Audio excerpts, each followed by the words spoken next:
क्या हो अगर सोशल सीढ़ी चढ़ने के कुछ ऐसे नियम हो जो कहीं लिखे नहीं हैं। ऐसे नियम जो सोचिए 500 साल पहले लिखे गए थे पर आज भी बिल्कुल वैसे ही काम करते हैं। मैकियावेली की दुनिया में या तो कोई ऊपर जाता है या फिर बस वहीं रह जाता है। चलिए आज इन्हीं नियमों को जरा समझने की कोशिश करते हैं। एक सिचुएशन इमेजिन कीजिए, एक ऐसी जगह जहां बड़े बड़े पावरफुल लोग मौजूद हैं। जाहिर है दिल की धड़कनें थोड़ी तेज हैं। और तभी अचानक उस कमरे के सबसे शक्तिशाली इंसान के साथ अकेले में 5 मिनट मिल जाते हैं। सिर्फ 5 मिनट जो शायद सब कुछ बदल सकते हैं। तो ऐसे में क्या किया जाए? क्या अपनी सारी उपलब्धियां गिना दी जाएं? या फिर सीधे सीधे एक मौके की गुजारिश की जाए? या फिर एक बड़े फैन की तरह बस तारीफों के पुल बांध दिए जाएं? सोचिए उस प्रेशर में असली स्ट्रैटेजी क्या होगी। जानते हैं ज्यादातर लोग ऐसे अहम मौके पर क्यों चूक जाते हैं? क्योंकि वो या तो डींग मारने लगते हैं, या भीख मांगने, या फिर चापलूसी करने। और ये तीनों ही तरीके जरूरत और इनसिक्योरिटी की निशानी है। एक ऐसी चीज जिसे पावरफुल लोग मीलों दूर से पहचान लेते हैं।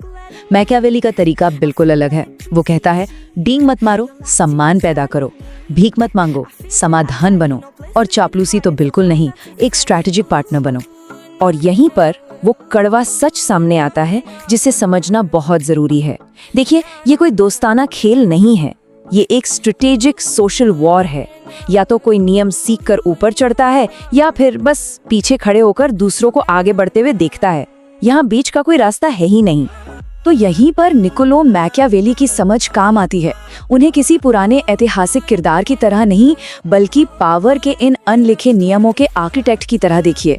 उनकी किताब द प्रिंस वैसे तो राजाओं के लिए एक गाइड थी, पर हैरानी होती है कि 500 साल बाद भी उसकी बातें कितनी सटीक बैठती हैं। और उनका सबसे पहला नियम, लोग आपको पसंद करें इसकी कोशिश मत कीजिए। कोशिश ये होनी चाहिए कि लोग आपका सम्मान करें।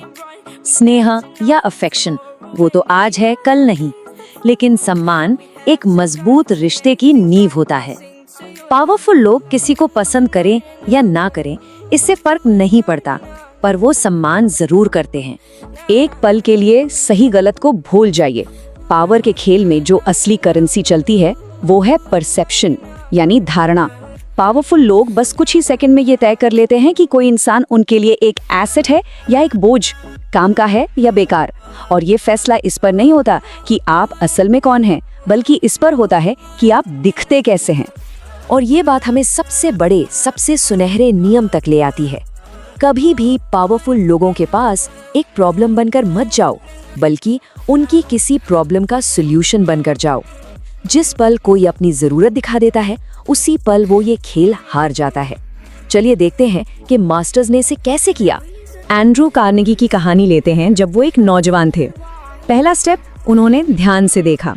ये समझा कि उनके बॉस को असल में चाहिए क्या, भरोसेमंद और तेज फैसले। दूसरा स्टेप उन्होंने सीखा, चुपचाप खुद को उस काम के लिए तैयार किया जो अभी तक उनका था भी नहीं। और तीसरा स्टेप उन्होंने एक्शन लिया। जब एक दिन संकट का समय आया तो वो प्रॉब्लम नहीं बल्कि सॉल्यूशन बनकर सामने आए।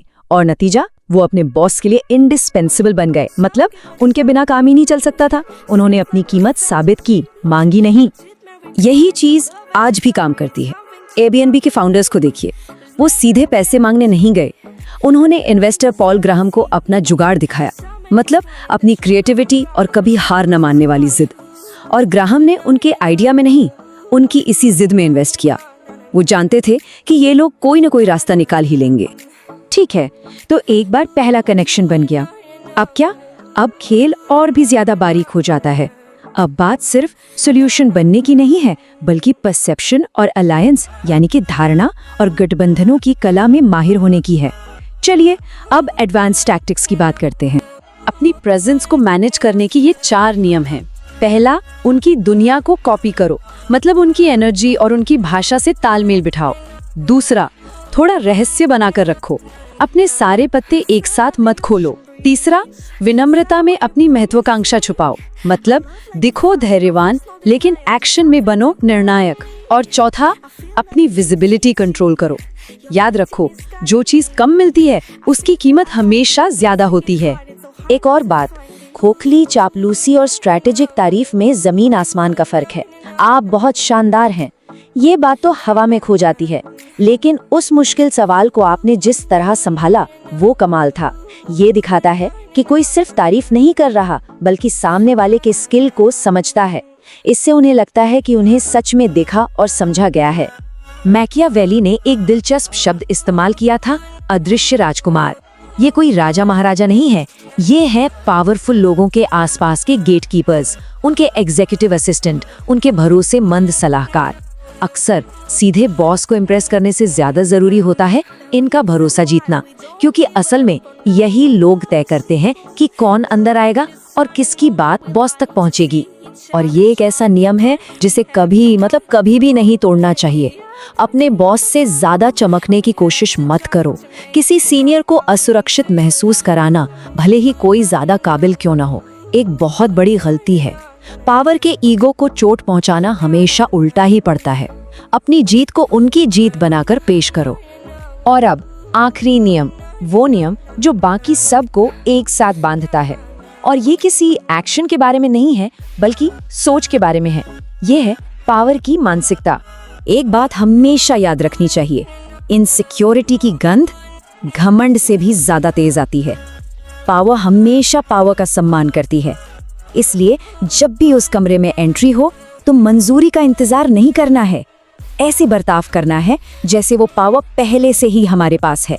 इसका मतलब है ऐसे बिहेव करना है जैसे कि हम पहले से ही उस क्लब का हिस्सा हैं।